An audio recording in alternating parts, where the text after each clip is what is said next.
মুশরিকা। I repeat, বোঝার জন্য আমি আবারও বলি, আসমা রাদিয়াল্লাহু তাআলা আনহা মুসলিমা, আর আসমার মা কোতাইলা, আওয়াজ করে বুঝে থাকলে বলেন, আসমার মা মুশরিকা। তার মানে মেয়ে মুসলিম, মা অমুসলিম, ভেজাল আছে না নাই? কিন্তু কোতাইলা আর ধৈর্য ধারণ করতে পারে না। নার ছেড়া ধন, কলিজার টুকরা ধন, কলিজার টুকরা সন্তান আসমারে দেখতে বড্ড মন চায়। সাইয়েদানা আসমা রাদিয়াল্লাহু তাআলা আনহা মক্কা থেকে হিজরত করে মদিনায় চলে গেলেন। হুদাইবিয়ার পর যখন মক্কা মদিনার ট্রাফিক স্বাভাবিক হলো, মক্কার লোক মদিনায় যায়, মদিনার লোক মক্কায় আসে।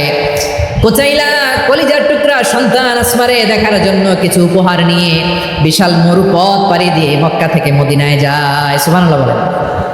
এখন মা আসছে মেয়ের সাথে দেখা করতে, মেয়ে তো আর দেখা দেয় না। মেয়ে ভাবছে আমার মা তো মুশরিকা, অপবিত্রা, তার সাথে কি দেখা দেয়া যাবে? বিশ্বনবীর দরবারে চলে গেলেন। সুবহানাল্লাহ বলেন।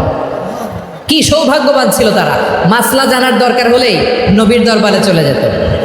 ঘরে বউয়ের সাথে ঝগড়া হলে নবীর দরবারে চলে যেত। অনেক সাহাবী বলে, আমার পেটে ক্ষুধা লাগলেও আমি নবীর কাছে চলে যেতাম, কারণ নবীর চেহারার দিকে তাকালেই আমার পেটের ক্ষুধা মিটে যেত। সাইয়েদানা আসমা রাদিয়াল্লাহু তাআলা আনহা বিশ্বনবীর কাছে চলে গেলেন, যে বললেন, ইয়া রাসূলুল্লাহ, ইয়া হাবিবাল্লাহ, ইন্না উম্মি